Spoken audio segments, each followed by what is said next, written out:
And today, welcome as well to the second part of my journey through anxiety and depression. So I have just had my second session, counselling session that is, and I wanted to share with you some of the things that we discussed, and whilst it was still fresh in my head, and some of the coping strategies maybe on how I can use or reflect things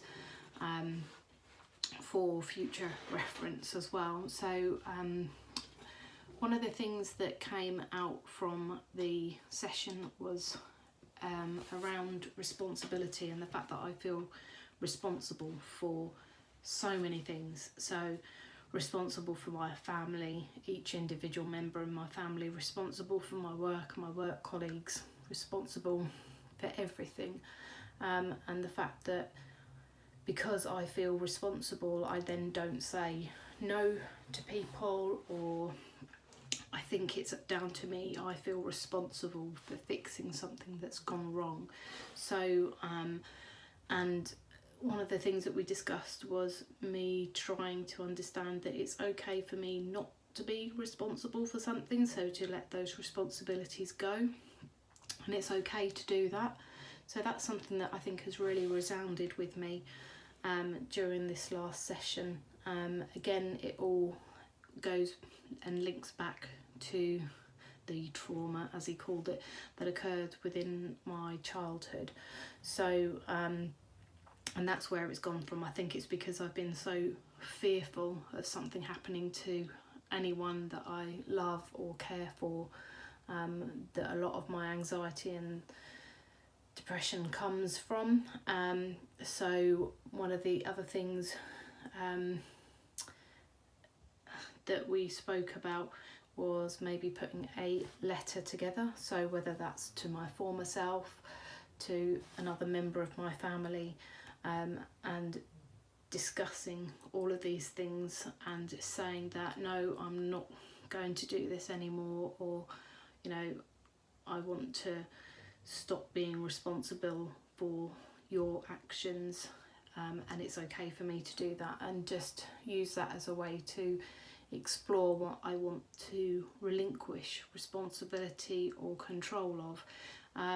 Obviously I don't think that letter will ever get written, not written, but ever get sent, not unless I choose it to happen anyway, and the counsellor has agreed that he will help me write that letter as well. And I know he asked me how I felt about it, and I said that I was quite apprehensive about writing it because I know that it will be painful and it'll hurt, and I'll probably cry when I write it. So yeah, maybe that's one of the things that would be good, but I'm definitely apprehensive or anxious about writing it, which seems, I guess, on one surface irrational, because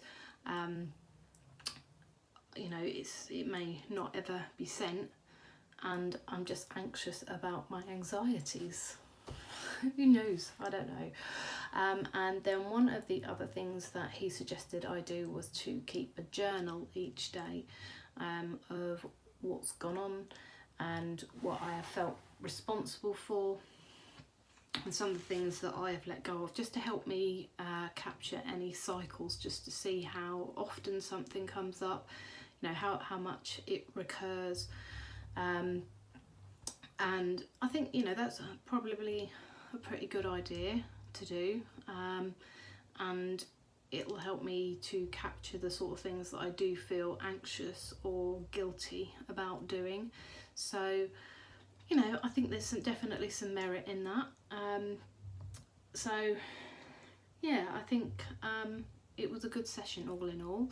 So if you have a particular person in your life that you think may be where some of your anxiety or your depression issues have come from, then maybe try writing them a letter. Not necessarily send it, but just try to write it. At the moment I don't know whether I'll ever send that letter, whether I'd have the emotional strength to be able to do with that, or to do that. So I've just got to give it a try. He's also going to send me some meditation exercises as well, so I'm going to try the meditation and see whether that helps, and if it does, then obviously I'll let you know in the next vlog. My session with him is now not for another couple of weeks, but I'll still provide another update next week because I'll have had a chance to write some journal entries and also make a start on writing that letter. So it's the next day, and I just wanted to add to my vlog just with regards to what I actually did last night. So for the first time I went to a body balance class at my gym. So body balance is a mixture of Tai Chi, yoga and Pilates, and then there was a mindfulness stroke meditation piece at the end that lasted for about 10 minutes. I actually came out of the session really relaxed. Yes, I did work my abs and my legs and they ache a little bit today, but that's only to be expected. But it's surprising just how much a class can actually improve your mood. So, you know, going to the gym is one of the things that I've decided to try and do 2 to 3 times a week, just to improve my mood and also to help me to lose some weight and stay focused on more positive things in life. So that I found really useful. So if you're part of a gym or you live near somewhere that does yoga or Pilates or Tai Chi, those kind of classes, then I would recommend that you try that. With regards to mindfulness or guided meditation, then it would probably be good if you downloaded the Headspace app, which I've been using. It starts off on a session, you get your first 10 free. I haven't subscribed to the other ones as yet, but I will most likely do so. Or you can just keep using them over and over again, that I have so far. It's guided meditation. You might feel a bit stupid doing it at first, but I can well recommend it because it does actually help to centre myself and help me to let all the horrible thoughts that I might be having pass away and pass through me. So I think about them and I let them go. So I think that really helps. And also, just by chance, I've got the Boots app for the Advantage card, which is something that's available in the UK for anyone that shops at Boots. And just through chance, as I said, there were in my notifications from them, there was an app about, well, not an app, a message, if you like, about the, I think it was something to do with Public Health England and seeing how happy you are in life, and, you know, the way that you approach food, the way that you approach your feelings, how you deal with things. So I just happened to click on it and read through, and it said, did you want to take a survey on your current mood, etc. So I did that, and off the back of that, it gave me a little summary of what it thinks about my lifestyle choices that I have at the moment, in terms of what I eat, the way that I look after myself, and, you know, the facts about alcohol, smoking, etc. And it actually recommended a number of Public Health England apps. So I've downloaded, let me see, 4 of them. So I've downloaded 5 of them, called My Possible Self, IPrevail, Thrive, Catch It, and Easy Meals, because I need something easy to cook when I come home from a hard day at work. So I've downloaded those. I've started using My Possible Self, and it's actually really quite good. So it gives you a number of modules to work through and activities that you can work through for anxiety and depression.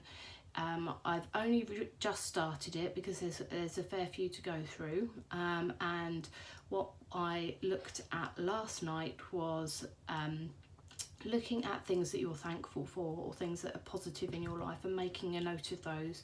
So what it suggests you do is to make a list of at least 3 to begin with.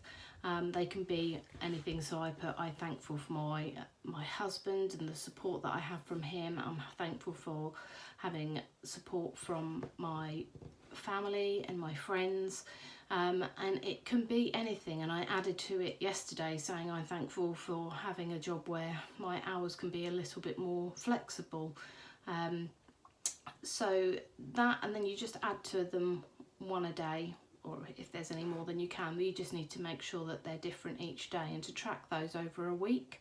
So I'm going to carry on doing that because I think it's a useful exercise. And also I have just logged into it again today, and it starts to lets you make a list of or record down your moments. So if there's something that you're thinking about and how you're feeling, so I put that I'm anxious about going to a customer meeting that I've got tomorrow, only because it can be one that is quite in depth, so I need to be on my A game when I'm at that. So that makes me a little bit anxious. So I recorded that down. I recorded my mood as being anxious with it as well. So that again is something that I can reflect back on. So there's a number of things out there. I will link into the description below the apps. They're all available either on the App Store or by Android. So you can download those as well. Some of them I do believe have paying elements to them, so if you want to unlock another module, say, I'm sure there's probably a cost to attach to that, but I haven't got that far into it yet. So that's it from me for now. So stay happy, stay healthy, and bye for now.